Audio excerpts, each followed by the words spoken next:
Hello, hello, hello. Good evening. Good evening. I'm just trying to get Instagram set up here. Hey, Facebook. It's Dr. Tiff, ready for a second round of TeaTalk. Hey, how are you? Got my mug. I guess I should turn it this way. Do you have your tea? As you are joining for TeaTalk, you are welcome to have a mug of tea with you or a cup of tea in hand. I have my tea. So I will be enjoying my tea along with you in between my share outs tonight. So glad to have you on. Um, just say hello. Sometimes people join and I can't see who's joining. So go ahead and just let me know. Excuse me. Say hello. Drop a comment in the comment box so that I see who you are when you're jumping on. So that I'm going to give a moment here for a few people to join me tonight. This is Dr. Tiff for another Tea Talk. And so this is part two. We started last week and it was pretty cool. We had a couple people join us and we were talking about a few things that I learned about being a teacher that I think are just some important life lessons and things that you can take away from just your life as an educator, and that they're not just about being a teacher and not things you just learn in school, but I think that there are things that are really important for me. And I just wanted to just continue to share. And so tonight's focus is going to be around reflection and celebration. And so many times at the end of the year, people are reflecting on their year. They're thinking about the new year that is coming in, and they do a lot of reflection. And usually around the first of the year, they start thinking about all the new things that they want to do. And so tonight, I said, why wait until the end of the year to start reflecting? Hey, how are you? Good evening. Thank you for joining me. Why wait for the end of the year to start reflecting? I want to reflect right now. I want to start reflecting on some things because as someone who is an entrepreneur, it is important to pay attention to things along the way. You don't wait until the very end to do some reflection.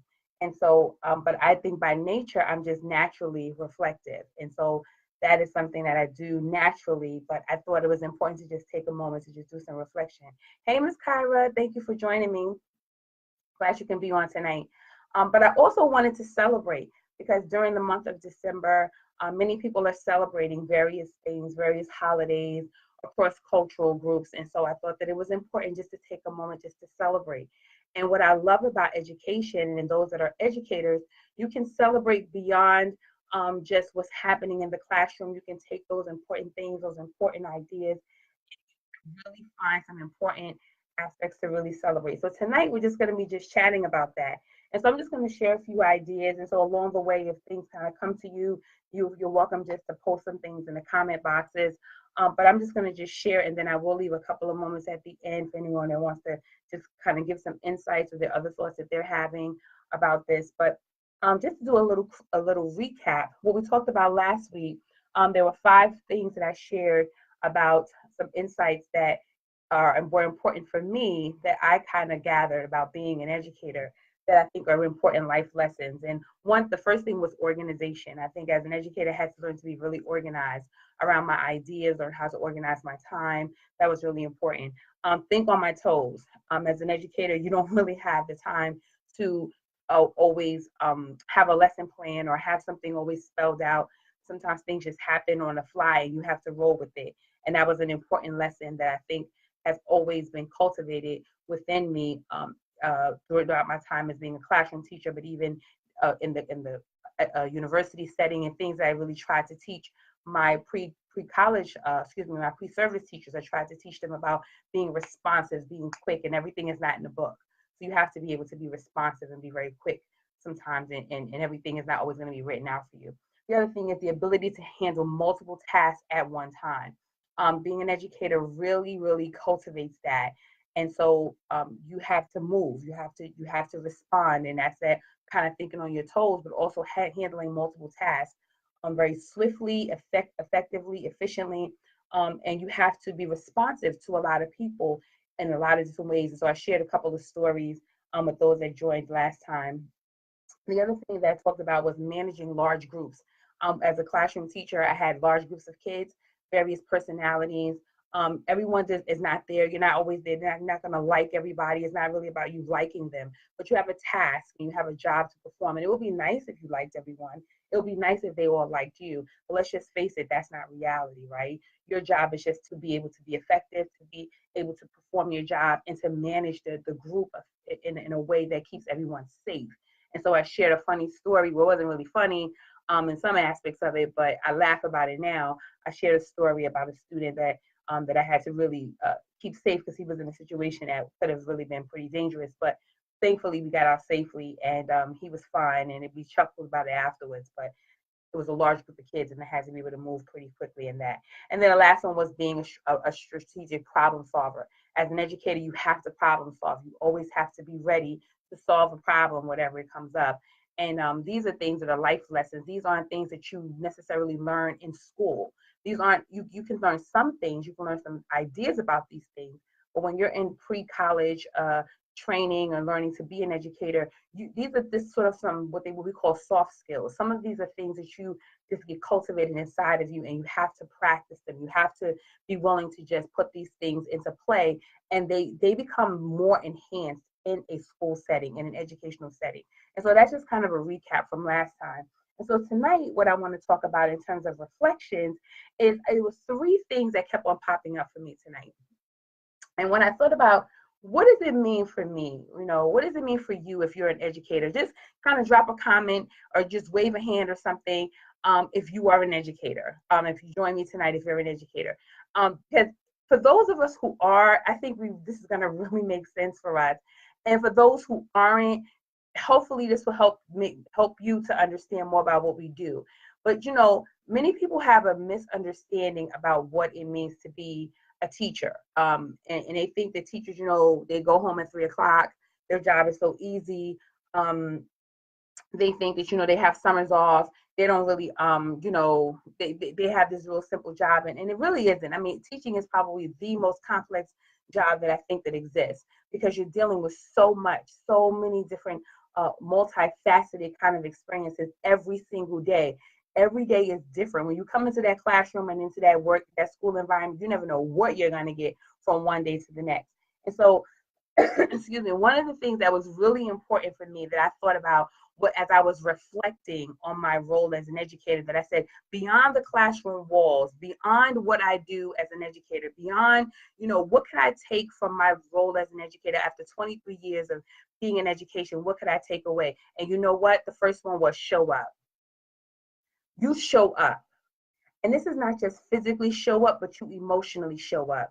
You psychologically show up. You literally show up to the situation.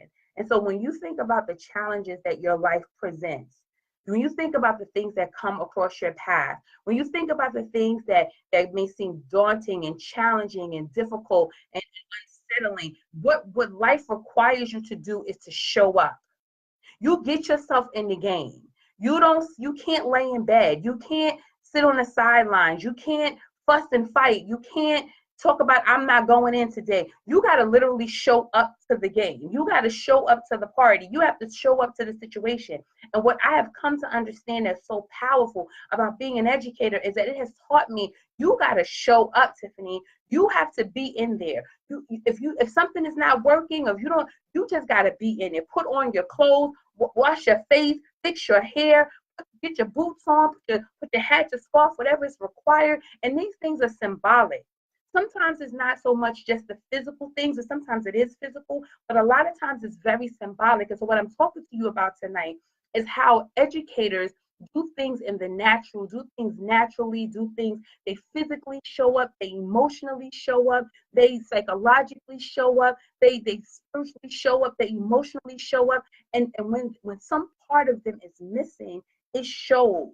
It is a reflection. You see it happening in their classrooms and in their interactions with the kids. They may physically be there, but emotionally and psychologically, they may be somewhere else. And so what I want to say is that lesson, that experience, that reality of what beyond the walls, what I can take, what I've extracted, what I've pulled away from what it means to be an effective educator, you show up. That was something that stood out to me. And I said, that's powerful.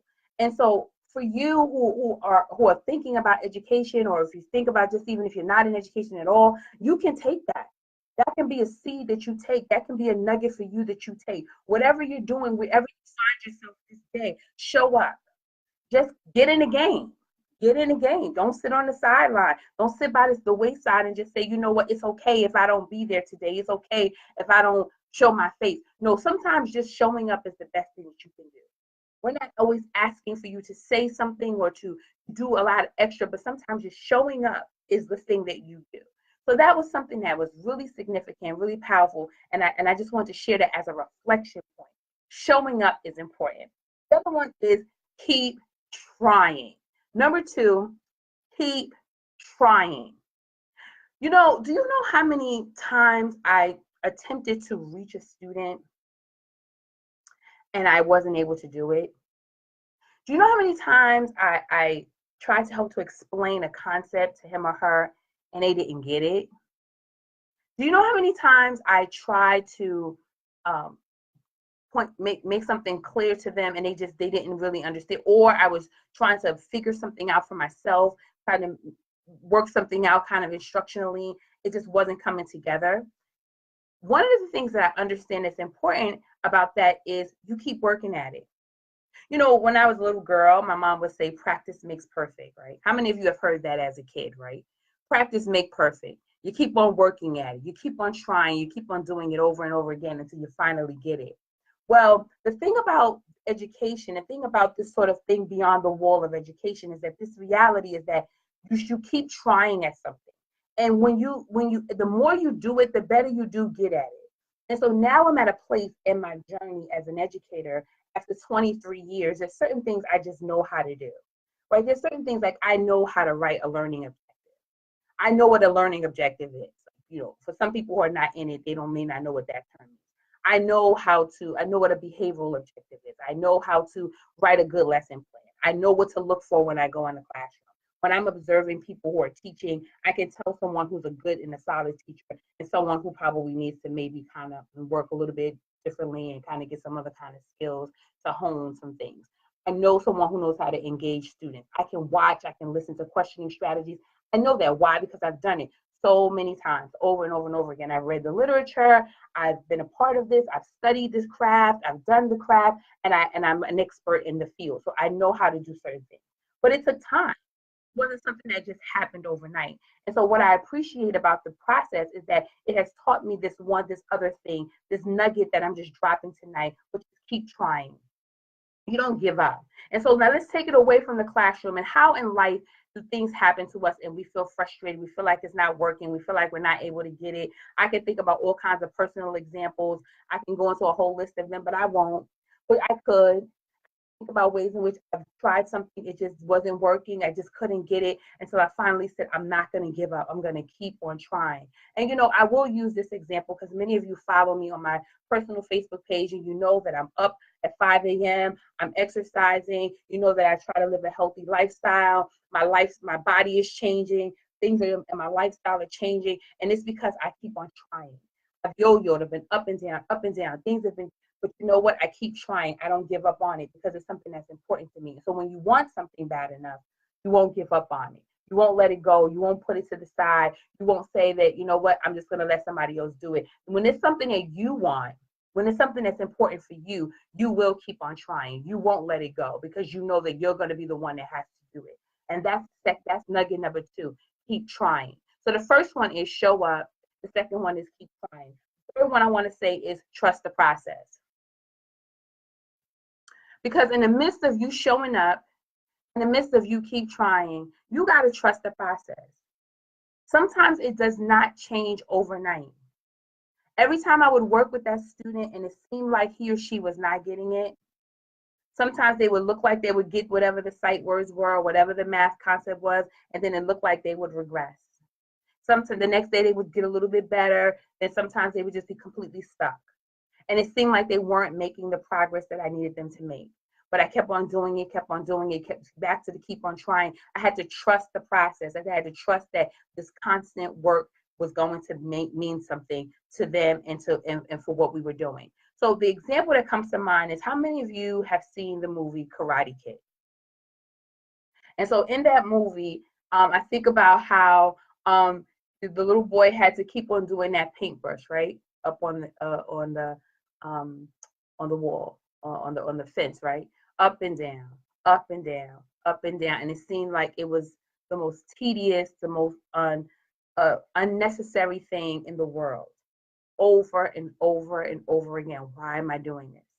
I and it didn't seem to make any sense to him, but that was a part of the process. And so there's things that we do that seem tedious. There's things that we do that seem mundane. Excuse me. There are things that we do that seem like they don't make any sense, but they are part of the process. And if we would be only open to trusting the process, we will come to realize that it is going to be the very thing that makes a difference in the growth that we have, and it's the consistency of staying with that thing. If I haven't learned anything over even just the last year of my life, I've learned the thing about coming in, being consistent, doing something over and over again. I've appreciated this idea of not being dismayed when something seems to be going going slowly, trusting the process. I'll even talk about even trusting the process with, being an entrepreneur, doing something as having an online business. You got to trust the process. Sometimes it seems really slow. Sometimes it seems people disengage. Sometimes you have lots of people that come on and want to listen and be a part of what you're doing, and sometimes they're not. And you can get really discouraged and get frustrated. But what I realize is that it's all a part of the process. It's all a part of being consistent. It's all a part about being committed to what you're doing, being committed to what you believe. And so while I appreciate every person that takes the time that comes on, every person that takes a moment just to listen, just to be a part, just to drop a comment, I appreciate you so much. I thank you for the time. And I hope that the things that you're hearing really do resonate with you, that they help you in some way. And perhaps that's the reason why you do come back each week and, excuse me, time after time. I thank you because it's meaningful. It's meaningful for me. It's meaningful for those that hear the comments that you make. And so I just want to say thank you for what you're doing and how you do take the moment to stop by. It does make a difference. And so it's helped me to realize that this is a nugget that I learned from the field. I learned that. Trust the process. And so as I kind of capture that piece tonight, those three things, those three big ideas about show up, keep trying, and trust the process. Those are my three reflection points around just teaching and things that I can take away from the field, and that I realize that go beyond the walls of the classroom. They are not, just for teaching. It's their life lessons, and they have taken me such a long way. As I mentioned, 23 years of doing something, you learn a lot. You learn a lot. And so as I think about celebrations, I celebrate the fact that I get to continue to do this work. What I love about education is that it has so many different options. You get to continue to do this work on so many different platforms. You can continue to work with adults. I'm working right now with a group of first and second grade teachers in the Albany School District. I am loving it. I get to work with some teachers in other schools, like through my regular job. I get to there. I absolutely love it. I'm working with teachers even beyond the regular local area, just through doing some online work. I love that. I love working with teachers. And so my audience is primarily teachers. That's who I work with. That's who I enjoy being able to impart some information to, learn from them, grow with them, from them, because I think that teachers are the number one change agents in schools. I love who teachers are and what teachers provide to students. And so if you can empower a teacher to be powerful and effective in what they do, then you can change a whole lot of lives, because there's a whole bunch of little people that's in those classrooms and young people that's in those classrooms. So I think that is such a thing to celebrate, such an exciting thing to celebrate. And so I just want to just take a moment and pause and see if there's other comments. If anyone wants to jump on and share anything, feel free. I've been kind of going back to Instagram and Facebook, seeing if there are any comments anyone has. So feel free if you have any. I'm gonna scroll down and see if I'm missing anything. I don't know that I see a lot right now, but I do thank you, and I appreciate you being on. And so, as we continue with the rest of 2018, we have about 24 more days of 2018. I'm so excited about this time. This year has been amazing. It's been an amazing year for me. I don't know what the year has been like for you, but I can tell you that if you are looking in full expectation, keep looking, keep expecting great things to happen. And I believe that it's going to great things are going to happen if you keep your eyes open and keep your eyes pressed toward that. And so that's right. Show up. The first nugget is show up. Show up for the rest of the year. Don't sit on the sidelines. Don't sit on the sidelines. That's right. Be able to get in the game and just do what you do. Do what you can do.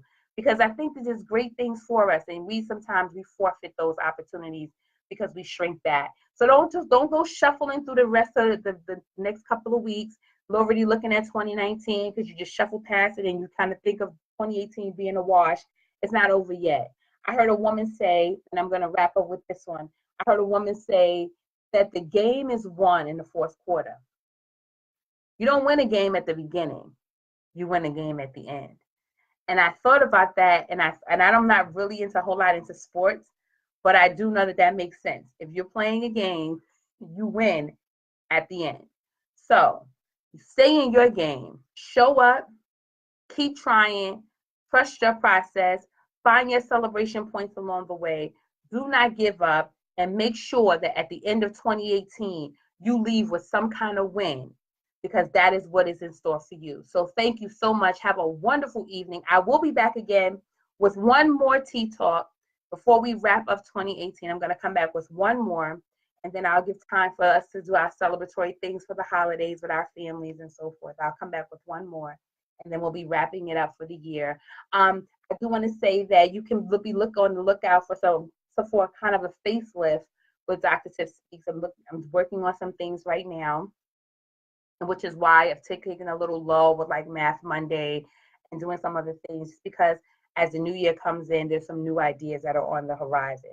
So please be on the lookout for those. But in the meantime, come on back again. Tell somebody, share the video, tell somebody else about coming on with TeaTalk. I hope you had your tea. And as you close tonight, I want to tell you about my mug. So this is my mug. My mom bought this mug for me, and this is a picture of me, a little girl. My dad, I think I was about 3 in this picture. And on the other side, it says, oh, sorry, it has my lipstick, but it says, I love you. So my mom bought that mug for me. And so this is a special picture of my dad and I when I was a little girl. So maybe you have a special mug. Show up with your mug, your teacup, and for another TeaTalk. So have a wonderful evening, and I will see you again soon. All right, God blessings on you. Bye now.